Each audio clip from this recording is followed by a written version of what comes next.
This recording is for the z-scores and normal distribution assignment. So first there's a couple vocabulary things that we need to remind ourselves of. One is z-score. So a z-score is where it's a number on the horizontal axis that helps us break the area under the curve into discrete pieces with a fixed area. So in looking at a normal distribution, the way that looks is here's that horizontal axis that they're talking about. Here's our normal distribution. And so a z-score refers to our standard deviation. So here is going to be the mean, and that divides this graph into two pieces. And then we talk about having extra lines here that are going to be in comparison to this mean.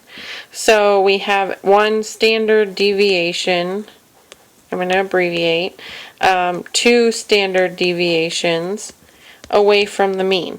Now on the left, they're going to be the same thing. There's still one standard, but we're going to have a negative so that we know what's on the left side.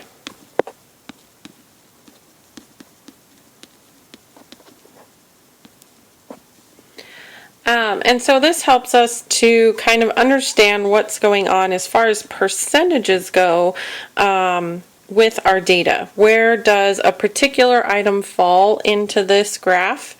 And then we can understand more about it.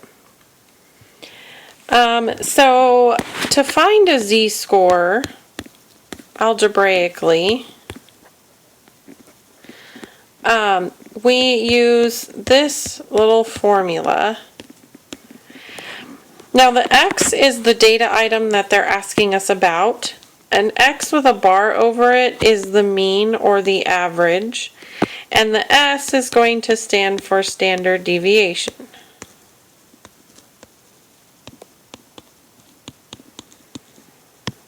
So these are things that they probably will give you and ask you to compute a z-score.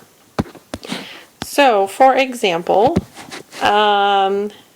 they could say that the average income is $900 a month, and the standard deviation is $15. Let's say that 1 month's income was $930. We want to know what is the z-score for this, or what is it in relation to this mean. And so we would take the number that they're asking us, 930, subtract the mean from it, and then divide by the standard deviation. So 930 minus 900 is 30. 30 divided by 15 is 2. It would be 2 standard deviations away from the mean. Another example is, let's say they tell us that the mean height is 66 inches. And the standard deviation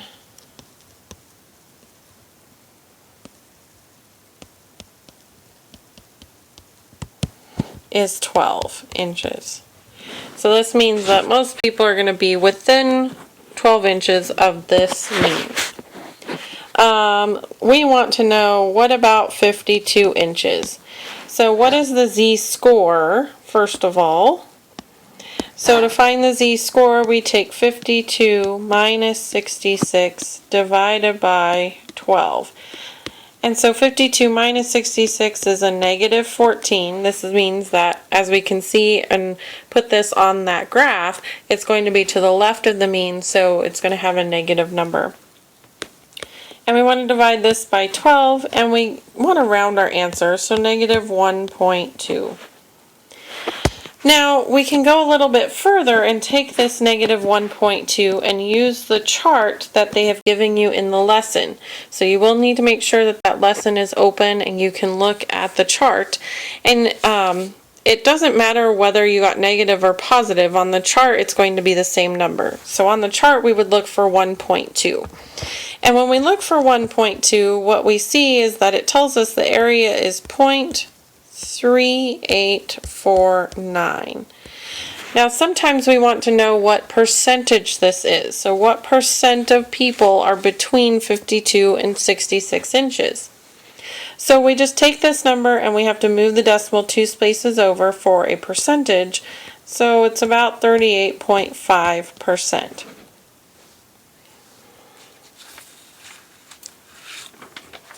Now, let's go a little bit further with some of our, with the same example, and say, what is the percentage that are above 66 inches? And again, we have to think of that curve, and if that's our mean, then this would be above that, and it would be 50%. Because the mean is always going to sit in the middle of that graph. However, our number is over here somewhere, 52. And so, what if I wanted to know all that were above 52? What is the percentage? So we found the percentage that sits here. We said that that was 38.5%. And so we would just add those two numbers together. We would say 50 plus 38.5, and that tells us 88.5%. So 88.5% of the data is going to mean that they are 52 inches or taller. Now, how would I find below the 52 inches? Well, below would mean this part right here.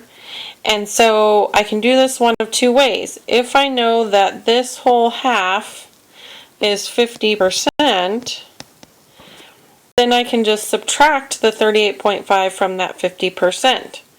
However, in addition, the entire thing is 100%. So I could subtract this 88.5 from 100 and get the same answer. So in all essence, if we want below this part right here, it's going to be 11.5%. Alright, so now that you've watched the recording, you need to call, text, or Skype message me so I can ask you a couple questions about it, and you'll get credit for that assignment. Have a great day.